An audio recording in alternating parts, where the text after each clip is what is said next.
From the News Channel 5 Network, this is SportsLine.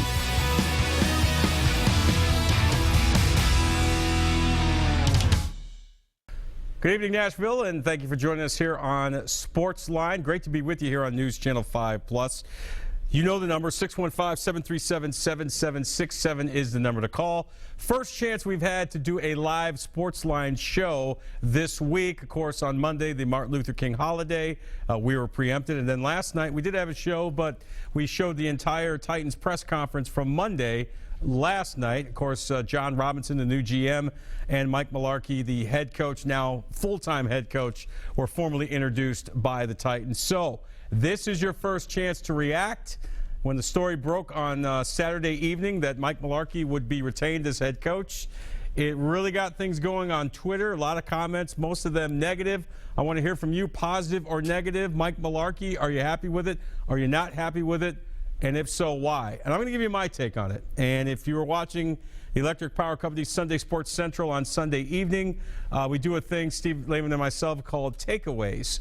And you can also voice your opinions on our takeaways as well. Use the hashtag NC5Takeaways on social media. Speaking of social media, you can follow me on Twitter at NC5_John Burton or at John Burton32.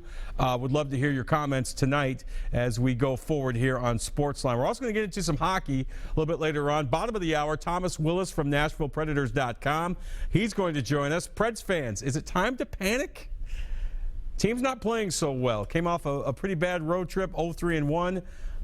Bad loss last night. Well, he lost last night. No, when you lose to the Chicago Blackhawks, arguably still the best team in the NHL, there's really no shame in that. But they lose 4-1 last night at home, and you're starting to wonder if this team is going to A, make the playoffs, and B, if they do make the playoffs, are they going to be able to make any noise in the NHL postseason? So they go back on the road for another road trip, and they flat out just haven't been playing well. Ryan Johansson, of course, was brought over. He's doing a nice job generating more offense, but right now it's just not clicking, and you wonder what the immediate future of the Nashville Predators is.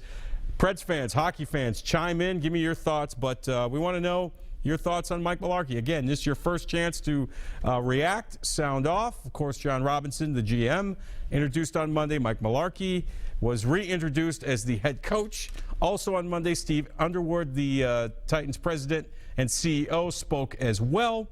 And, of course, I know a lot of Titans fans, a lot of people in the media, myself included, were hoping that Amy Adams Strunk would meet the press and answer questions. She was not present at the press conference, so Steve Underwood spoke for Titans management.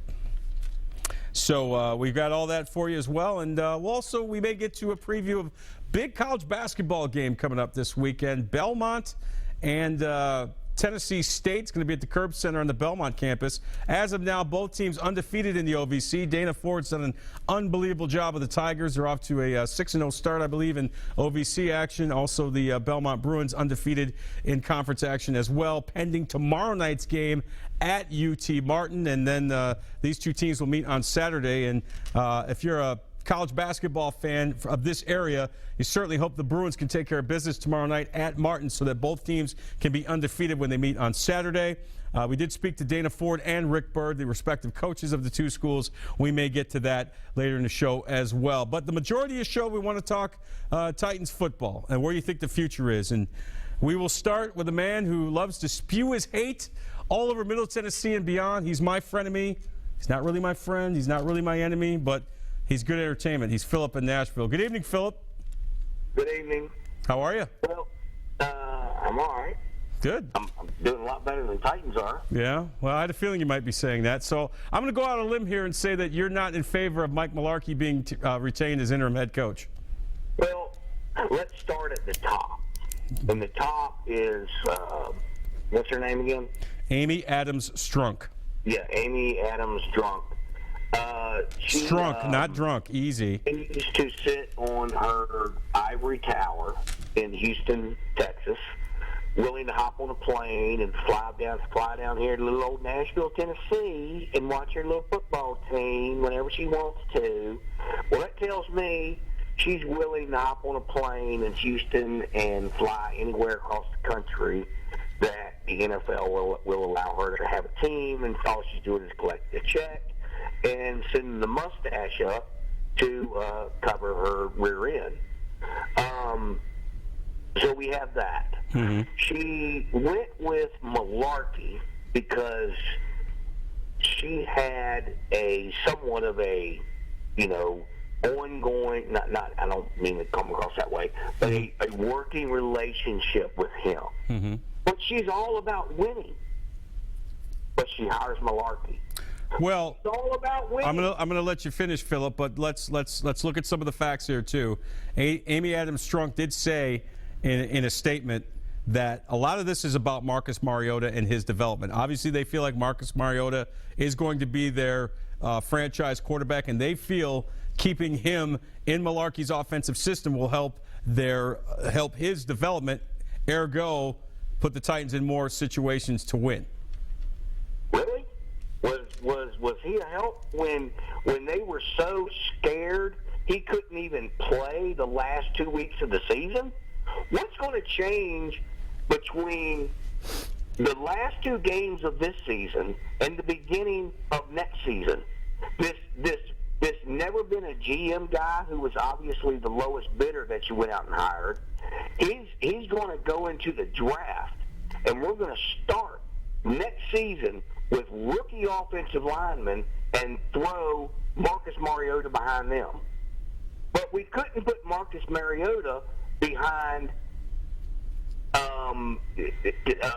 current offensive linemen with Malarkey coaching them. Well, where are you getting rookie offensive linemen, first of all, Philip? Taylor Lewan will be back. Chance Warmack will be back. Brian Schwenke will be back.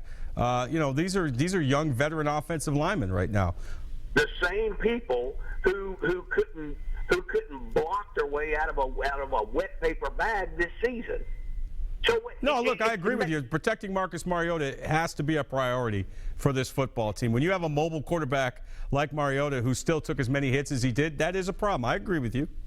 And the team that this current coach was coaching this year couldn't get it done, which tells me that their idea is hiring this guy who's never been a GM in his life. I appreciate his history in the NFL, and let's all bow down to him because he is actually shaking the hand of Bill Belichick, and he's been in the Patriots organization. I could give a rip. He has zero experience as an actual general manager. So, because the offensive line was terrible this year and we're going to have all kinds of changes, that tells me we're going to go out and draft offensive linemen, and we're going to put the face of the franchise behind them in week 1. Or are we not? What are we doing? I mean, you can't have it both ways. If that coach was so bad he couldn't figure out how to protect Marcus Mariota in the last 2 games of this season, what makes you think he can do it in the beginning of the next season? Well, because there's the draft, there's free agency, there is a number of different things that they can do. Now, whether or not they're able to do it or are smart enough to do it, we'll wait and see. But I don't believe you just chalk it up to the offensive line is going to be terrible this year. We don't know that, Philip. We don't know that for sure. Now, listen, you got to get more out of Chance Warmack. I agree. And Taylor Lewan, as much as I like the guy and I respect the way he plays and his attitude, he needs to stop trying to be Mr. Celebrity offensive lineman and get back to work. Brian Schwenke needs to learn to stay healthy.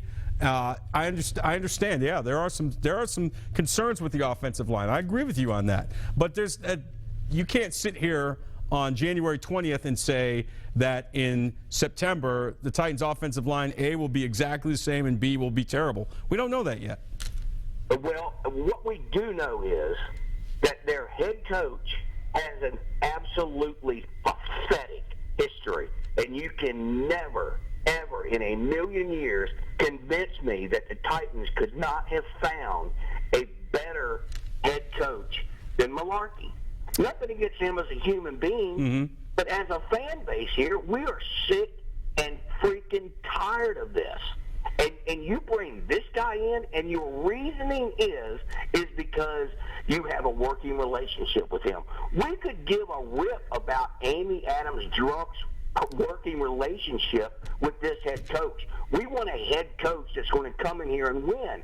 If you're willing to go out and hire a GM that's never been a GM, why not hire a head coach that may have not have ever been a head coach versus hiring a head coach that has a pathetic record? All right, on that positive note, Philip, thank you for the call. You know what? He brings up a lot of good points, I say reluctantly. He you know, a lot of fans feel that way. A lot of fans feel that way. And here's the thing, Philip is not even a fan of the Titans. He doesn't really like them. He's a Cowboys fan. So I imagine the hardcore Titans fans may be feeling the same way. I said this the other night in the Electric Power Company Sunday Sports Central, and I'm willing to give Mike Mularkey a chance. I'm willing to see what kind of changes are made. Speaking of changes, and we're going to get to John on line 2 in just a second. Hold on there, John. I should mention there are some changes to Mularkey's staff as of today. The Titans confirming late this afternoon, early this evening. Ray Horton has left the team. He is now the new defensive coordinator of the Cleveland Browns. Dick LeBeau is now the assistant head coach and the defensive coordinator, so he stays. And also Bobby April is the new special teams coach in charge of special teams. Special teams, I forget the actual term, but let's just say he's in charge of the special teams. So Bobby April's had a long career as a special teams coach. You know about the history of Dick LeBeau. He's a Hall of Famer as both an assistant coach and a player. So there you have it there. Ray Horton is no longer with the Titans organization. He goes back to Cleveland. He is the Cleveland Browns defensive coordinator under their new head coach, Hugh Jackson. Dick LeBeau stays. He is now the defensive coordinator. And as well as he remains assistant head coach, and Bobby April, the new head coach, or the new coach in charge of special teams. So we wanted to get that out there as well. John is on line 2. Good evening, John. Thank you for having me on line. I think the coach that we hired, I think we all give him a chance because he come in at half of the season. I think he'll turn out to be a good coach. And the first the GM goes, I think he's going to he'll be a pretty good GM. People need to give him a chance. Here's a couple things, John. I agree with you on both counts. Mike Mularkey was thrust into a pretty tough situation. You know, whenever you take over as head coach halfway through the season, there are a lot of tweaks he wanted to do with the offense. He just couldn't do it because everything was installed by then. You couldn't go making sweeping changes. That's number one. And as far as John Robinson is concerned, I like the fact that he spent over a decade in the Patriots organization. That organization is a dynasty. And in terms of bringing in players and understanding the type of players that they need to be successful, he's had a lot of absorption in that for over a dozen years. And I like that. I like the fact that he's worked with Bill Belichick. He's seen how the sausage is made up there in Foxborough, Mass. And I think, knock on wood, he can bring a lot of those principles here to the Tennessee Titans. So I agree with you. I'm willing to give both these guys a chance. Me too. Me too. And, you know, if you're a Tennessee Titans fan, hey, don't jump off the bandwagon right now. You know, hey, stick with them through thick and thin. Give people a chance. You know, that's what kills me about people. Yeah. He won't give nobody a chance. But like I said earlier, you know, the coach come in half season, they could just throw it in his lap and say, hey, here's the team, go with it. You know? Right. Yeah, I mean, give the man a chance. I think he'd be a good coach. And first, the GM, like you said, he's been in there for 20 years. You know, he must be doing something right, you know, but stayed 20 years. So, but anyway, that was my question, and I just want you, that man called in earlier, I was listening to him,